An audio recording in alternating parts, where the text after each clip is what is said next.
Hello, and salutations, my friends.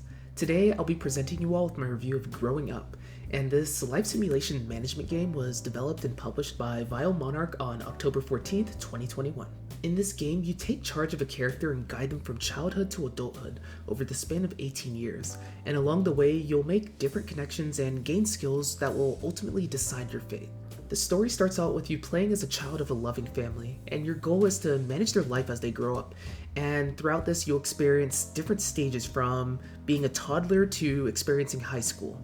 And in the earlier stages, your interactions focus on your parents, but once you hit elementary school, that changes. From then on, your parents' role becomes more of like a business interaction, and your focus shifts to friends, potential romantic partners, and various adults you'll meet in different locations.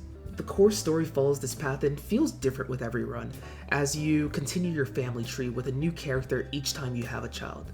And the game has a wide cast of non-adult and adult characters, each with their own story points, and your choices in social interactions can also affect these relationships. For what I think about the story, I think that the non-adult characters you meet in elementary and middle school are pretty solid, and they genuinely felt like I was growing up with them and building a real relationship.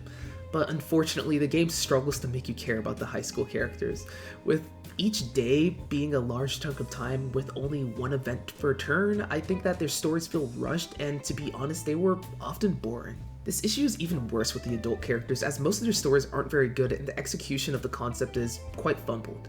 And they say what they need to say and you move on. However, there were a few exceptions like May and Daz, which were some characters on some specific paths, and I thought that their stories were pretty good, so that's cool. I also have a big issue with how the game handles your parents, as they feel less like actual characters and more like meters that you need to manage. This is disappointing because the characters from your last run just become these lifeless parent figures in the next one, and they just don't maintain the life that they had, and it's just pretty sad. And lastly, my biggest problem with the story social interactions in the game would be the choices that they make you do. They all feel incredibly obvious, and some of the correct options, like the game making you feel like you need to do things like smoke to get a character's approval, just feels really icky. And these moments give you the illusion of choice rather than real consequences. As for the gameplay, the core aspects of the game revolve around four main categories: the brain map, social interactions, mental health and parent satisfaction meters, and skill training. The brain map is where you train 5 main stats: intelligence, empathy, imagination, physique, and charm, which are tied to the skills that you want to learn. To gain these stats, you play a node-based minigame that is mostly the same throughout all runs. The mental health and parent satisfaction meters track their namesakes.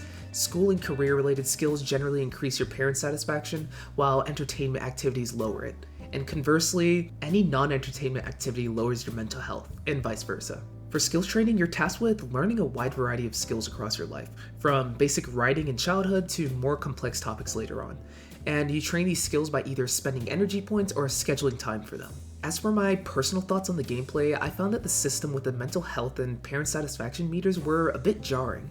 There's basically nothing that improves both at once, which forces you to take mental health breaks, and I like how this relates to real life, but unfortunately this breaks down once you realize you can just work a job to buy food that improves your mental health, which makes entertainment activities feel pointless. Another thing that tarnished the immersion was how the game treats anything educational or career related as a negative for your mental health.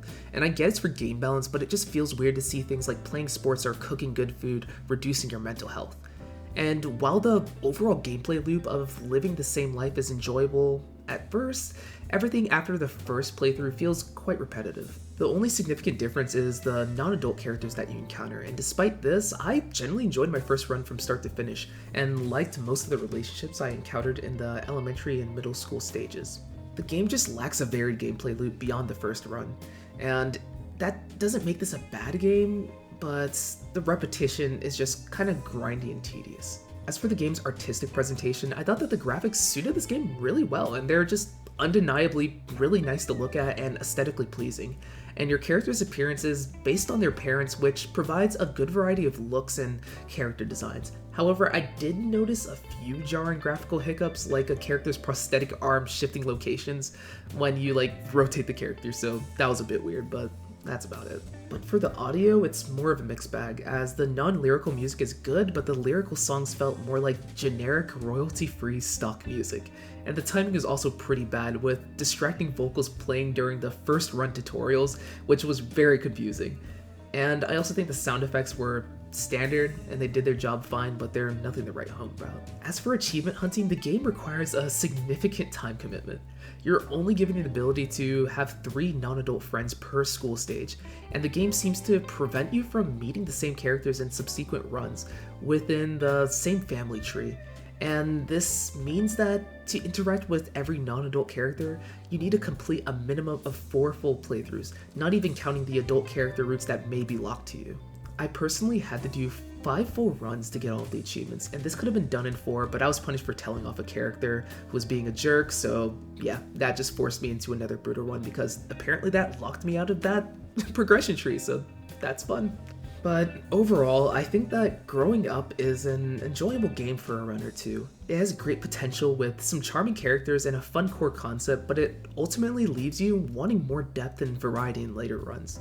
And the gameplay becomes repetitive and monotonous, and the writing for many of the characters is just straight up lackluster. It's worth trying if you're not an achievement hunter and just want to experience the feeling of raising a character, but I think there's better games out there with similar concepts. Due to these factors, I'll be giving Growing Up a 3 out of 5 for casual players and a 2 out of 5 for completionists. So yeah, those are my thoughts on Growing Up, and hopefully this video has helped you out in some shape or form, and if you have any further questions or want to share your thoughts on the game, feel free to leave them in the comments below. And if you've enjoyed the video, then liking it would help me out a ton, and I encourage you to subscribe for more content like this. But for now, I'm off, and take care everyone.